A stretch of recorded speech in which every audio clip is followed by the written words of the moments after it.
जोहार। बस्तर, जिस जगह का नाम लेते ही तीन चीज़ें दिखाई पड़ती हैं, जंगल, नक्सल और आदिवासी।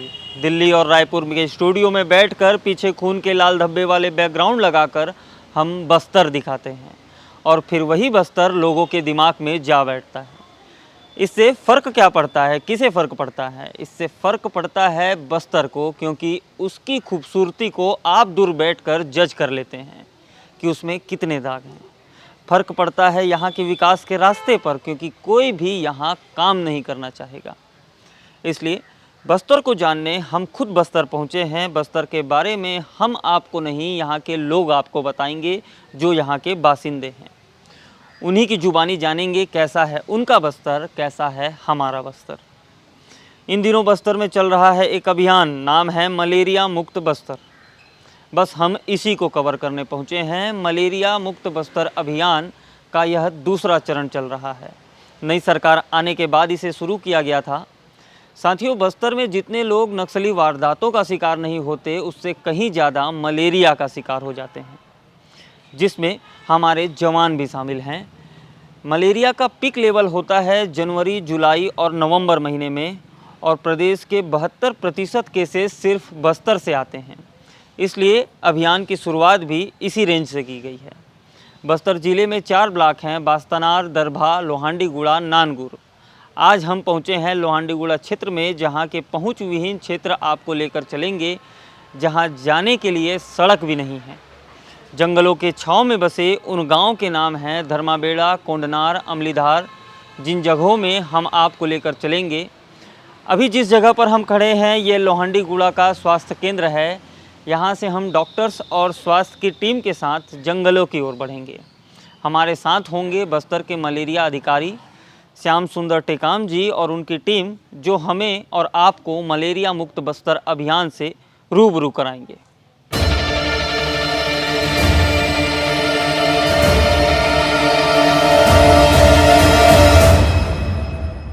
बस्तर मध्य भारत का वह हिस्सा जो आज भी अबूझ है।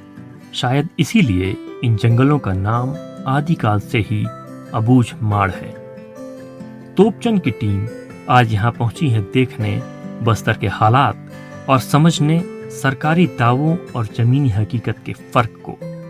बस्तर की समस्या केवल नक्सल ही नहीं, बल्कि यहाँ के मूल रहवासी आदिवासियों का स्वास्थ्य भी है। बस्तर गरीबी से लेकर शिक्षा, स्वास्थ्य सभी मामलों में पीछे है। कुपोषण, अनीमिया, डायरिया से लेकर मलेरिया जैसी बीमारियां यहाँ आम हैं। इन्हें ठीक करने के लिए छत्तीसगढ़ सरकार ने एक मुहिम छेड़ी है, मलेरिया मुक्त बस्तर, जिसका अभी दूसरा चरण चल रहा है। सरकार का दावा है कि जिन पहुंचविहीन ग्रामों में दशकों से स्वास्थ्य टीम नहीं पहुंच पा रही थी, अब मलेरिया मुक्त अभियान के तहत उन गांवों में भी डोर टू डोर मलेरिया की जांच हो रही है। इस बात की जमीनी हकीकत से रूबरू होने तोपचंद ही मेडिकल टीम के साथ कदम डालकर उन सुदूर अंचलों में पहुंचा, जहां आज़ादी के 6 दशक बाद भी अब तक सरकारी तंत्र के कदम नहीं पड़े थे। ऐसे ही कुछ गांव हैं धर्माबेड़ा, कोडेनार, अमलीधार, जहां कोई सड़क नहीं पहुंचती। बस्तर के लोहांडीगुड़ा विकास खंड में एक छोटा सा गांव है बिनता, जहां से लगभग 25 किलोमीटर जंगल के कच्चे रास्ते को तय कर हम पहुंचते हैं इंद्रावती नदी के तट पर। इस वक्त हम पहुंच चुके हैं इंद्रावती नदी के किनारे, और इस नदी को पार करने के लिए वो रहा हमारा नाव। साथ में है डॉक्टर टेकाम और इनकी पूरी टीम, जो मलेरिया की जांच करने गांव जाएगी और इस नदी को क्रॉस करते हुए जाएगी।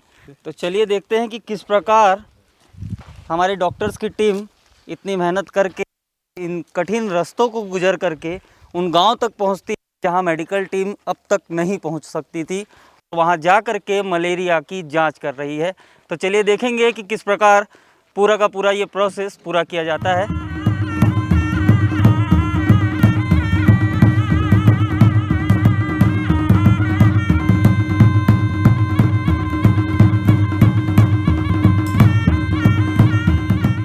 यही वह सीमा है जो उन 8 गांवों को अलग करती है, क्योंकि नदी पार करने के लिए कोई पुल ही नहीं है।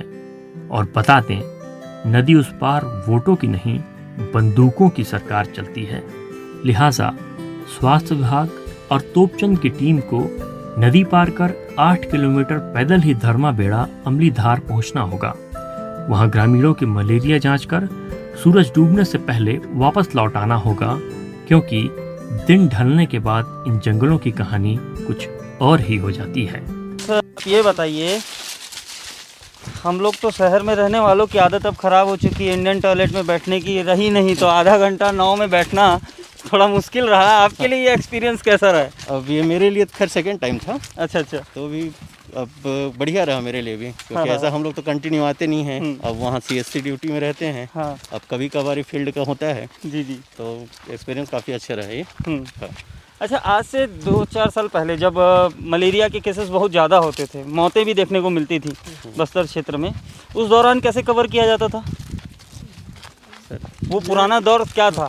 पुराने समय में इस तरह का सर्वे नहीं हुआ करता था। अच्छा। ये जो फील्ड वर्कर है, MPW या है स्वास्थ्य कार्यकर्ता आते थे गांव में, फिर वहाँ कैंप लगाते थे। कैंप लगाकर मलेरिया, उल्टी, सब प्रकार के ट्रीटमेंट करते थे। साथ में टीकाकरण किया जाता था, एक साथ ऐसे करते थे, और इस रिमोट एरिया को कंट्रोल किया जाता था। क्या नाम है भैया आपका? रामनाथ कश्यप। रामनाथ कश्यप। कश्यप जी, कब से काम कर रहे हैं यहाँ आप लोगों को नदी पार कराने का? बहुत साल हो गया भैया, 15-20 साल हो रहा है। 15-20 साल हो रहा है। हाँ। तो दिन भर का आपका दिनचर्या कैसा रहता है? कितना ट्रिप लगा लेते हैं नदी में? ज़्यादा से ज़्यादा 10-12-15 ट्रिप लगाते हैं फुर्सत है, उसके बाद अच्छा अच्छा। 10 दिन कट जाता है। 7 दिन बजे कट से लेके जाता है। वही 6-7 बज जाता है। यहाँ कितने गांव पड़ते हैं नदी के इस पार जो सड़क से नहीं कनेक्टेड है, नदी के जरिए ही आना जाना होता है जिनका? 1 घंटा। नहीं, कितने लोग रहते हैं यहाँ? माने ये कितने गांव हैं इस तरफ जिधर हम बढ़ रहे हैं? सबसे पहला कटा बांस होता है, उसके बाद चंदेला, उसके बाद कुलेनार, कुदूर, उधर होते हुए मर्दापाल, मटवाल, हाँ, और इसके आगे धर्माबेड़ा, अमलीधार, हाँ। उसके आगे पीची, उसके आगे एयरपुंड, कोड़ेर। इधर 4 गांव होता है और इधर होता है 4 गांव। माने ये जितने 8-10 गांव हैं, इन लोग को कनेक्ट करने के लिए एक जरिया है। हाँ, इंद्रावती नदी का। हाँ, यही एक जरिया है। तो जिस जगह पर सड़क नहीं पहुंची है अभी तक, उन जगहों पर बाकी जो सुविधा है, चाहे शिक्षा की सुविधा हो या मेडिकल की सुविधा, तो हम देख ही रहे हैं, सर लोग आ ही रहे हैं। एक बड़ी चीज़ है कि जैसे पानी भी अगर पीना है, लोग पानी किस प्रकार पीते हैं? पानी क्या मिलता है? नदी का ही पानी पीना पड़ता है? कुआं का पानी पीते हैं गर्मी में। अच्छा अच्छा। और बरसात में नल का पानी पीते हैं। मुश्किल है, नल भी दूर जाना पड़ता है। अच्छा अच्छा अच्छा।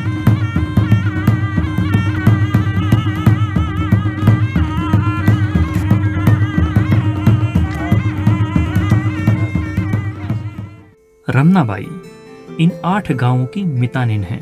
उम्र 75 वर्ष। इस उम्र में भी गर्भवती महिलाओं की देखभाल, मरीजों का इलाज, यहाँ तक कि अस्पताल लाने ले जाने की जिम्मेदारियां भी वो बखूबी निभाती हैं। एक लाई मितानी नाश किया और कोई उन पारा अलग से ने ये पारा उन पारा भी नहीं आए, बेंगलुरु गेली। हाँ हाँ। अच्छा, ये पारा तू बेंगलुरु गेली का है। हाँ, ये एक लाई आसी तेबे ने एक लाई दखवा से बाटे काई होले तू चले गे वात काय ये मन वो की जाड़ा जहर मुंडोला में बात ये बात ना जर मुंडा है ना, तबे दवाई दे वास्तु दवाई देती भी है और ले भी जाते हैं। कोई अगर बीमार पड़ता है ना, साथ में जाने भी लगते हैं। अच्छा, गर्भवती महिला है, डिलीवरी है, घर बोल बुलू बोला जब बीमारी बारे हाँ हाँ समय में बुलते रहो। हर दिन शाम को अपना दवाई किट रहता है। इन लोग पारा पारा में घूमते हैं, किसको बुखार है, किसको उल्टी दस्त है, खांसी है। अब हम गांव के उन घरों में पहुंच चुके हैं जहां पर मलेरिया का टेस्ट किया जाना है। हमारे साथ सिस्टर हैं और साथ में स्वास्थ्य कर्मी भी हैं जो अभी इस प्रोसेस को पूरा करेंगे। सिस्टर, आपका नाम? खगेश्वरी ध्रुवे। खगेश्वरी ध्रुवे। बहन, ये बताओ, ये पूरा प्रोसेस आप लोग करते कैसे हैं? सर, सबसे पहले तो आके पूछते हैं किसी को तबीयत खराब है या नहीं। यदि बुखार है तो उसको पहले करते हैं, और बुखार नहीं है तो भी सभी को करने का है अभी घर में जा जाके। यदि मलेरिया निकलता है तो उस मलेरिया का डोज दे के जाते हैं, और आगे चल के मितानिन को बताते हैं कि वो पूरा गोली खाया है या नहीं। मलेरिया के जो मरीज होते हैं उन सभी को बुखार आता है? नहीं सर, किसी किसी को बिना लक्षण के भी मलेरिया पॉजिटिव आते हैं। जी जी जी। और जैसे जिनका पॉजिटिव आता है उनके साथ फिर किस प्रकार क्या किया जाता है? उनको भी एसिटी किट दिया जाता है, ऐसा। ट्रामाक्विन। ये जो अभी प्रोसेस आप कर रहे हैं ब्लड का, ये क्या चीज़ का है जो चेक कर रहे हैं? ये मलेरिया का टेस्ट के। किस प्रकार होता है ये? जी, सबसे पहले तो हम मरीज के फिंगर से ब्लड लेंगे, फिर उसके बाद यहाँ डालेंगे, उसके बाद ड्रॉपर से 2-2 बूंद करके डालेंगे, 15 मिनट तक रुकेंगे। यदि 1 लकीर आता है तो वो नेगेटिव है, 2 लकीर आएगा या 3 लकीर आएगा तो मलेरिया पॉजिटिव कहलाएगा। ठीक, चलिए करिए।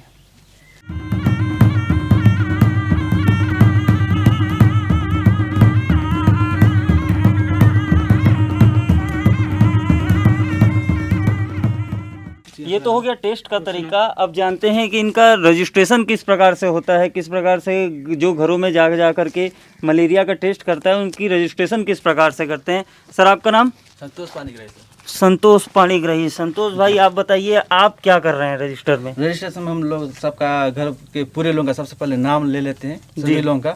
जितने लोग हैं उन लोग को तो अभी हम लोग ले लेंगे, और कोई अगर भाई देवी गांव गया है नहीं तो खेत की तरफ गए हैं उन लोग को फिर आगे कल दोबारा फिर से लेंगे। अभी हम लोग उनका पूरा जानकारी लेंगे कि कौन कौन है घर में, अभी किसका उम्र क्या है, किसको मलेरिया। अभी अगर हम लोग यहाँ चेक करेंगे, अगर मलेरिया निकलेगा तो हम लोग उसको भरेंगे, कॉलम को भरेंगे। अगर एज हिसाब से उनको ACT देंगे जी। और 1 डोज तो हम अपने सामने अभी खिला देंगे। और कल के लिए और परसों के लिए मितानिन को हम लोग समझा के जाएंगे, कल आके आप लोग खिलाएंगे और ओप पत्ती को अपने पास रखेंगे। दोबारा फिर हम लोग उसको लेके फिर आगे CHC में जमा कर देते हैं। आज हमने देखा कि किस प्रकार मलेरिया मुक्त बस्तर की टीम इन सुदूर अंचलों तक पहुंचती है, उन्हें किस तरीके की मुसीबतों से गुजरना पड़ता है यहाँ पहुँचने के लिए, और किस प्रकार ग्रामीणों की मलेरिया जांच की जाती है। अगले पार्ट में आपको दिखाएंगे कि मलेरिया पॉजिटिव मरीजों का इलाज कैसे होता है, महिलाओं के हीमोग्लोबिन जांच के तरीके से लेकर उनके रजिस्ट्रेशन और चिन्हांकित करने के प्रोसेस को भी जानेंगे।